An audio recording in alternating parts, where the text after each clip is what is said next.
Right before I get into the 3 things your doctor wants to tell you but can't video, if you're new here, my name is John Stanton. I generally make 3 types of videos: healthcare videos, homeschooling videos, and travel videos. So if any of those topics sound appealing to you, subscribe below. So the first thing your doctor wants to tell you but can't is the medicines that you are taking right now for either your blood pressure, diabetes, or cholesterol. Those medicines that you're taking now are going to be the same medicines that you are taking when you die. Think about this for a second. The leading cause of death in the United States in the 1960s were complications from cardiovascular disease. So surely, after all of the medical advancements over the last 60 years, the leading cause of death has to be something different, right? The leading cause of death for this year in 2024, again, is going to be cardiovascular disease. It is the #1 killer year after year. So consider this: if you had a leak in your roof and you hired a roofer to come and fix it, and it continued to leak year after year, you would make a change. You would hire a different roofer, you would do something different. When your doctor gives you antibiotics for a urinary tract infection, that cures the infection.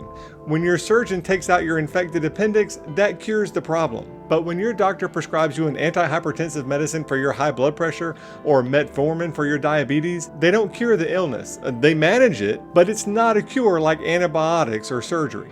The moment your doctor puts you on one of those medicines that treats chronic diseases of prosperity, you need to ask yourself, what change in your life are you going to make so you can come off that medicine as soon as possible? Just like your roof is going to continue to leak because of a bad roofer, you will continue to have, in spite of those medicines that are treating you, those diseases of prosperity like diabetes, cholesterol, high blood pressure. And because of that, you still are going to die the same way they did back in the 1960s. You have to make a change once you are put on some of these medicines so you can come off of them. I shouldn't say you'll die the same way. Sure, some of these medicines will prolong your life a little bit, only instead of dying somewhat quicker like they did back in the 1960s, the final additional few years of life those medicines are giving you are slow, miserable, and painful. And if you don't believe me, watch that video that I made a few months ago. Seriously, pause this video, watch this video that I'm linking right here, and then come back and finish the video. It explains this particular lesson in much greater detail. The second thing your doctor wants to tell you but can't is while your poor health might not be your fault, it is your problem. Just like the CEO of any large company might not be the cause of all the problems, but he is ultimately responsible to ensure that they are being fixed. Here's looking at you, Bob Iger. The cause of your poor health might not entirely be your fault. What I mean by that is you might be working 2 jobs to make ends meet, you don't have time to exercise, your income might be stretched too thin and you might not be able to afford what's generally considered more healthy food options, or you may just have bad genetics. Those issues might not be 100% your fault, but it's your responsibility to find a fix for them. Let's talk about the bad genes excuse. I hear that a lot when I'm working in the hospital in the clinic setting. I remember a specific case 3 years ago in the hospital when 3 siblings brought their mother into the emergency department because she could no longer walk anymore. Most of it was due to her chronic deconditioning, and her volume overload from her congestive heart failure was just too much. She was just too weak,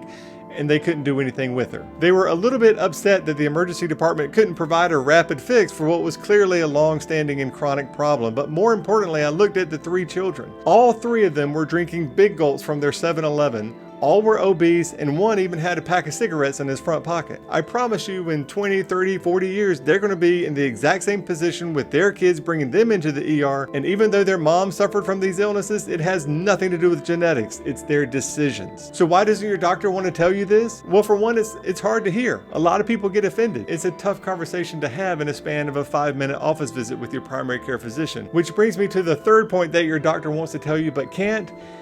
He doesn't have time for you. There are over 330 million people in the United States, and there are only approximately 280,000 primary care physicians. That's 1,200 patients for every 1 doctor. So your doctor has a choice. He can take the 1 minute that he has with you and say, take these medicines, they'll at least keep you alive a little bit longer, or the 15 minutes that it would take to sit down and really have a conversation about your health and the changes that need to be made. And there just isn't enough time. The math doesn't add up. Too many people, not enough doctors, too much poor health. And plus, the doctor knows he can't be the one that has to make the change. It has to be you.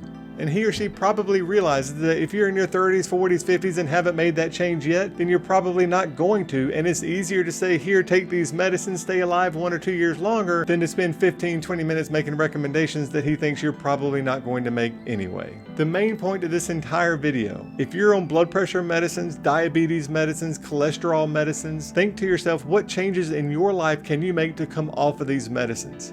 They're not treating anything. If you made it this far in the video, I want to recommend a second video which I'm going to link in the description. This video will explain how exactly you're going to die. I know it sounds a little crazy for me to say that, but watch the video and it'll make sense.